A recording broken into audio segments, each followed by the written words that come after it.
आज आपण ऐकणार आहोत पंडित नरेंद्र मिश्रा यांच्या महाकाव्यातून आलेली एक जबरदस्त गोष्ट. ही गोष्ट आहे राजपूत इतिहासातील शौर्याची, रणनीतीची आणि त्यागाची. ही कहाणी आहे गोरा आणि बादल या दोन महान योद्ध्यांची, ज्यांनी एका अशक्य परिस्थितीत आपल्या राजाचा आणि राज्याच्या सन्मानाचा बचाव केला. या कथेची सुरुवातच इतकी जबरदस्त आहे ना. कवी म्हणतो, दोहराता हूँ सुनो रक्त से लिखी हुई कुर्बानी.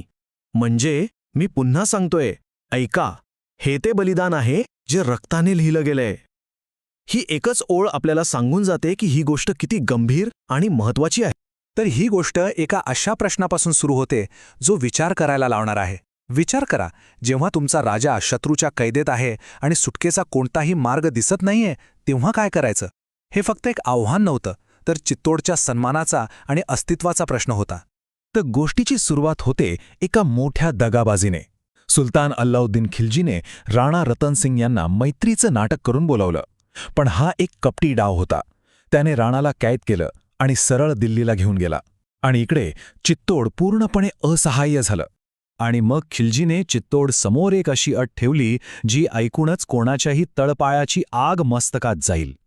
एकीकडे राणी पद्मिनीचा सन्मान होता आणि दुसरीकडे राणांचा जीव. चित्तोड एका भयंकर पेचात सापडलं होतं.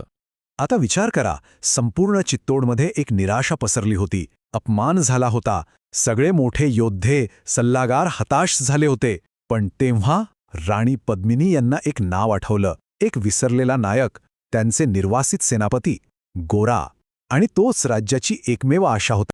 पण एक प्रश्न पडतो की एवढा मोठा सेनापती वनवासात का होता? तर याचं कारण होतं त्यांची तत्वनिष्ठा. त्यांच्यासाठी पदापेक्षा चित्तोडचा सन्मान आणि स्वाभिमान सगळ्यात महत्त्वाचा होता. आणि म्हणूनच तडजोड करण्याऐवजी त्यांनी वनवास स्वीकारला होता.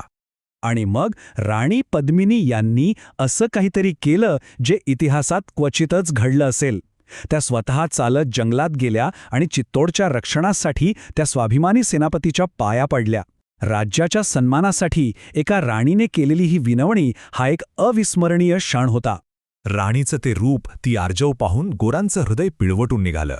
आणि त्यांनी जी शपथ घेतली ना, ती इतिहासात अमर झाली.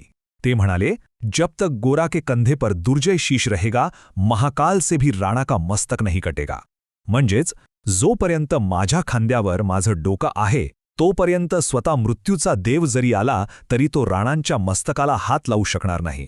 हे वचन नव्हतं, हे तर मृत्यूला दिलेलं थेट आव्हान होतं. पण थांबा, त्यांची शपथ इथेच संपत नाही. त्यांनी एक असं वचन दिलं जे ऐकूनच अंगावर काटा येतो. ते म्हणाले, माझं शिर जरी धडा वेगळं झालं तरी माझा धड लढत राहील. ही कल्पनाच अविश्वसनीय आहे, पण यातून त्यांचा निश्चय आणि त्यागाची तीव्रता दिसून येते. आता सुरू झाला तो खरा खेळ. एक अशी जबरदस्त योजना आखली गेली जी इतिहासात कायमची लक्षात राहिली. शरणागतीचं नाटक करून थेट दिल्लीत घुसण्याचा आणि शत्रूला त्याच्याच घरात मात देण्याचा हा एक धाडसी प्लॅन होता. या पूर्ण योजनेच्या केंद्रस्थानी होता हा एक आकडा, 700. हो, तब्बल 700 डोल्या दिल्लीला पाठवल्या जाणार होत्या. विचार करा, किती मोठा आणि धाडसी डाव होता हा. यशस्वी झाला तर इतिहास घडणार होता आणि फसला तर सर्वनाश निश्चित होता. तर मग या योजनेमागचं डोकं काय होतं? म्हणजे प्रत्येक डोली ही काही साधीसुधी डोली नव्हती. ती होती एक चालती बोलती, हल्ला करणारी तुकडी. प्रत्येक डोलीत एक मुख्य योद्धा आणि तिला उचलणारे 4 योद्धे. म्हणजेच प्रत्येक डोली म्हणजे 5 सैनिकांचं एक लपलेलं शस्त्र. आणि या योजनेतला एक सगळ्यात महत्त्वाचा भाग म्हणजे राणी पद्मिनीच्या वेशात एका लोहाराला पाठवलं होतं. का? तर राणांच्या बेड्या तोडण्यासाठी. वेळ वायात जायला नको, सगळं काही वेळेत व्हायला हवं होतं. आणि आता आपण पोचलोय कथेच्या त्या टप्प्यावर जिथे खरा थरार सुरू होतो. मेवाडी योद्धे दिल्लीत घुसले आणि त्यांनी आपल्या योजनेला सुरुवात केली. आणि मग दिल्लीत जे घडलं ते म्हणजे एक महानाट्य होतं. आधी गुपचूप किल्ल्यात शिरले, मग राणांची सुटका केली. आणि या सगळ्या गोंधळात राजाला तिथून सुखरूप बाहेर काढता यावं यासाठी गोरा आणि बादल यांनी स्वतःला झोकून दिलं. आणि इथेच गोरा यांनी आपली ती अविश्वसनीय शपथ खरी करून दाखवली. त्यांचं शरीर धडावेगळं झालं, पण तरीही त्यांच्या धडाने लढणं थांबवलं नाही आणि खिलजीचा सेनापती जफर याला ठार केलं.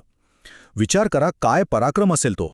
हे खरं आहे की योद्धे लढता लढता शहीद झाले, पण त्यांचं बलिदान व्यर्थ गेलं नाही. कारण त्यांचं मुख्य ध्येय पूर्ण झालं होतं. राणा रतनसिंग चित्तोडला सुखरूप परतले होते.